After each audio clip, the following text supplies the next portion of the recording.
આપણે પહેલેથી ચાલુ કરીએ. દાદા ઉંમર કેટલી તમારી? 75 વર્ષ.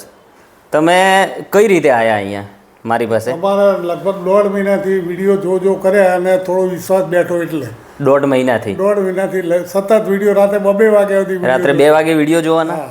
પછી બસ એટલે એમ થયું કે કોન્ફિડન્સ આવ્યો કે સાહેબ આપણું કરશે. ક્યાં રહેવાનું તમારે? પાટણ. પાટણ. ઓકે, સારું. તમને બીક હતી 75 વર્ષે ઓપરેશનની? તમારા ઉપર ટ્રસ્ટ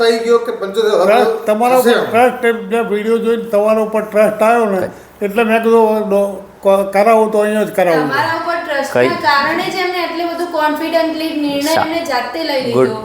ગુડ ઇનફ. એટલે શું તકલીફ હતી? આ તકલીફ કમરમાં દુખતું હતું. આ 2 વર્ષથી તકલીફ અને નમી જતા હતા. 2 વર્ષથી તકલીફ હતી પણ હું ચલાવી જતો હતો, એમને ખેંચે જતો ચલાવી રાખો. પણ હવે પછી આ તમારી પાસે આવ્યો ત્યારે હું પડી ગયો ને 1-2 વાર પછી મેં કીધું હવે ઓપરેશન કરાવવું પડશે. આપણે 4 સ્ક્રૂ ને એક અંદે ટાઇટેનિયમની ગાદી નાખી. તમને લાગ્યું કે આટલું બધું મોટું ઓપરેશન કર્યું ને એના પછી તમે ચાલ્યા ક્યારે ઓપરેશન પછી? બીજા દિવસે ચાલુ થઈ ગયા હતા ચાલવાના? કમ્ફર્ટેબલ રહ્યું? આજે 48 કલાક થયા, તમે જાઓ છો ને ઘરે? લાગે છે કઈ બીક હવે? નહીં. 75 વર્ષે કોઈને આવી તકલીફ હોય તમે શું કહે છો?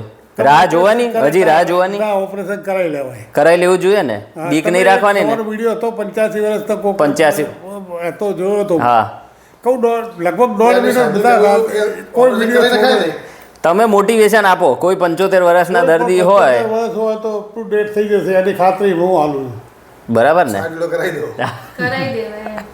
ના ના, સારું, ચલો, ગુડ ઇનફ. બીજી કોઈ તકલીફ નથી ને હવે? બધું તમે સલાહ આપતા હતા ને, પણ મેં જોઈ છે તમારે કોને કરાવવું જોઈએ, કોને ના કરાવવું જોઈએ, શું કરવું જોઈએ, બધા જોઈ. સારું રહ્યું ને તમને?